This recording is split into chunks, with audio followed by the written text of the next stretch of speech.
Taiwan melaporkan 3 kasus positif lokal, 1 kasus dari luar negeri, dan 1 kasus meninggal tanggal 31 Agustus.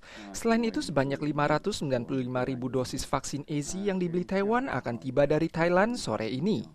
Ratusan warga desa Pausan di Hsinchu mengantri untuk melakukan tes rapid.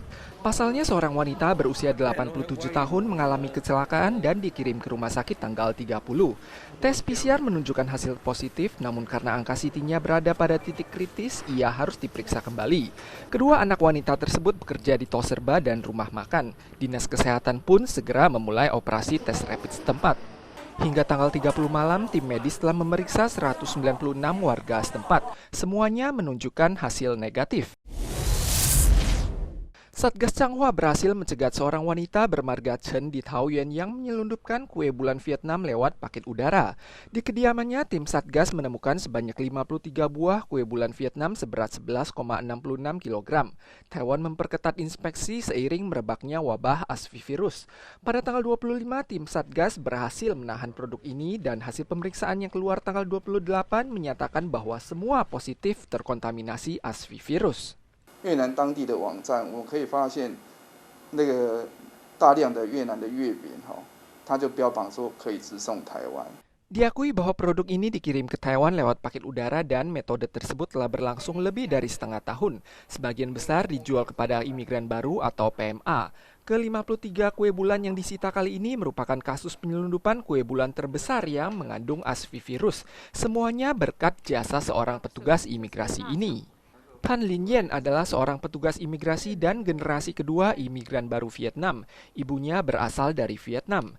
Karena fasih berbahasa Vietnam, ia berhasil menyingkap transaksi ilegal saat melakukan pencarian data lewat internet serta mencegah produk kue bulan tersebut beredar di pasaran. 就不像是一般肉是一整块这样子，他们买这些货会夹在一大群货里面，所以可能就是没有查到或是怎样，他们就是有个侥幸的心态。 Kapasitas barang dari Vietnam yang dimasukkan oleh imigran baru sangat banyak. Sedikit banyak ada barang selundupannya. Para imigran baru diingatkan untuk tidak menyelundupkan barang karena dapat dipidana maksimal 7 tahun dan didenda maksimal 3 juta dolar Taiwan. Kementerian Transportasi dan Komunikasi mengumumkan pelonggaran protokol pandemi pada TRA dan THSR. Kereta pariwisata TRA mengizinkan makan minum secara bersyarat di dalam kereta. Penumpang hanya boleh menanggalkan masker pada saat makan minum. Namun larangan makan minum masih berlaku pada kereta umum. Penumpang boleh makan minum dalam stasiun selama tetap menjaga jarak sosial. Sedang pada THSR, makan minum tetap dilarang dalam kereta. Namun sebelum masuk pintu gerbong, penumpang boleh makan minum di dalam stasiun selama berada pada jarak sosial. MOTC juga mengumumkan akan meningkatkan penjualan jumlah kursi bernomor pada TRA dan THSR dari 70% menjadi 80%. TRA menyampaikan dapat menyediakan 6.000 kursi per hari dan akan menambah jadwal kereta selama festival kue bulan. Sekolah akan dimulai per 1 September. Berdasarkan peraturan, orang tua murid dan tamu tidak boleh masuk ke sekolah. 33 stasiun tes screening dan 54.000 alat tes akan disediakan. Lapangan sekolah dan tempat bermain anak-anak untuk sementara tidak dibuka.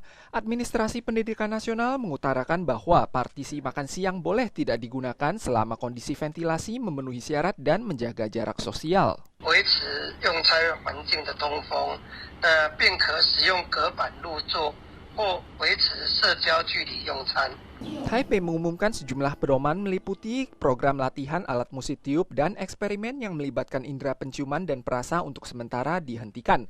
Kelas pendidikan jasmani tidak boleh dilakukan di luar kelas atau sekolah. Per 1 September, lapangan basket, bola tangan, dan voli dibuka untuk latihan perorangan. Namun renang masih ditangguhkan. Kelas prakarya sebaiknya menghindari membagikan makanan atau makan bersama dengan satu peralatan makan. Bimbingan belajar selepas jam sekolah, klub latihan keterampilan tetap berjalan. Namun sebelum 30 September, seluruh kegiatan ekstrakurikuler dihentikan untuk sementara. Menjelang dibukanya sekolah pada tanggal 1 September, Taipei dan kota New Taipei juga berupaya meningkatkan skala vaksinasi para tenaga pengajar.